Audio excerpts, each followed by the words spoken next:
balaba omwana oyo nga koddeeyo nga mukireeta ekyo tukozesa ekyo kyekitiibwa bwe tutyo layini eyo nga twaniriza nga tukuba salyuti yaffe oba olyawo esembayo eya muganda waffe Master Parrot.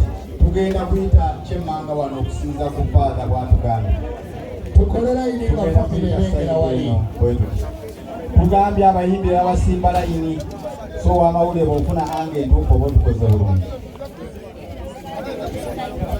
ekiyaga kasubire woli waggulawo nairekitiza obulya muganda waffe Nampala Yusuf mbegayirika awaliwo bamukadde basaba tugaziwemu twegaziyeemu mugazi w'abayimbi kimanyi bulungi tuli organize okusingawo tubere organized era nga bwe tuli okusingawo kuba oluyimba lwa Master Parrot ng'ayingira abagabula mugira muyimiriramu omukulu bwannange basimu ne bannyabo nga twaniriza muganda waffe Master Parrot aje ngenda kusaba okakkane tugende wa buzindalo buno tuwe Father butereevu atusandike mu kitambiro eky'emmisa.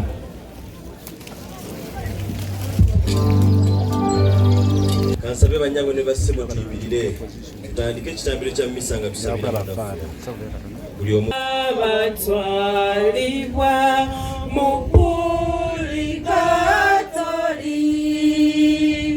ginyolanga gisasula ebbanje ly'ebibi kimu kyokka gisuubira okulaba Yesu n'okwesima n'okubira mu ssanyu eritagwa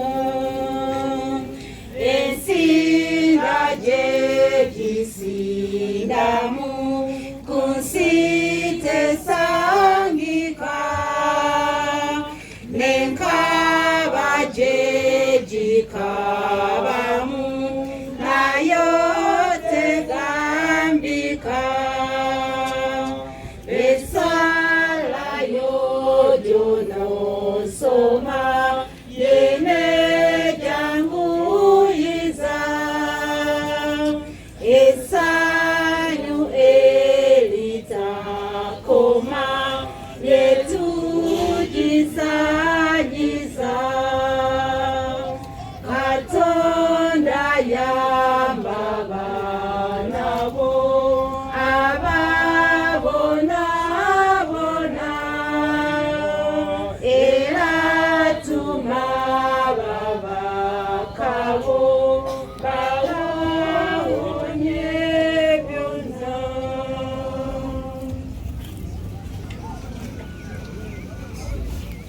tukuŋŋaanye mu linnya lya Paatiri n'erya Mwana n'erya Mwoyo Mutuukirivu. Omukama abeere nammwe. Ayi Mukama David mu ekimuli ekitaggwaawo. Ayi Mukama David mu ekimuli ekitaggwaawo. Ayi Mukama David mu ekimuli ekitaggwaawo. Katumukwase Omukama eyamusazeewo okumweddiza amugulire enzigi z'eggulu ayingire. Ate naffe abaweereza ekitambiro kya mmisa kino twesabire Omukama ayongere okutumanyisa nti okufa gye kuli era tukwetekeretekere nga tukola ebikolwa ebirungi ebinaatusaanyiza eggulu. Tuli boonoonya abeetaaga ekisa kya Katonda nga tetunaweereza ssala yaffe eno katusabe Omukama atusaasire ate tugiweereze nga tusaanidde.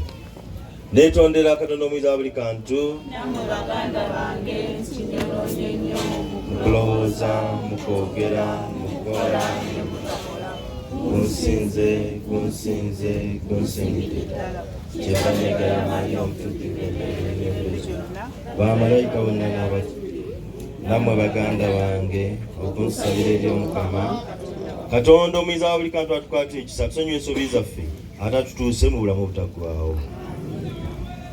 Tusasire ffe ayi Mukama, tusasire b'omusasizi.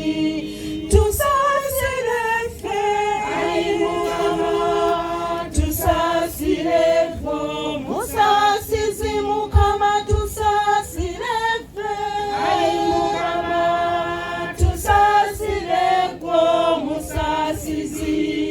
Tusasire ffe ayi Mukama, tusasire b'omusasizi.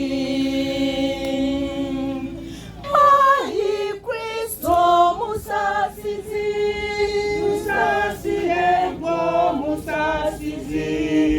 Ayi Kristo musasizi, Tusasire b'omusasizi. Mukama tusasire ffe ayi Mukama, tusasire b'omusasizi.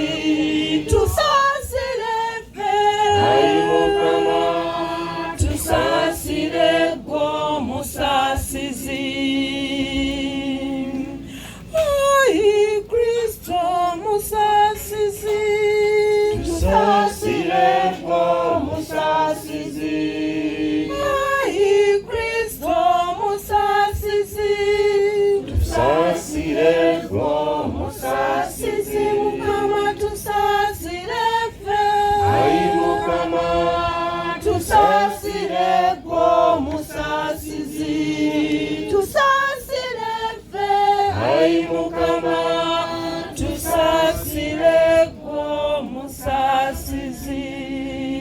twegayirire.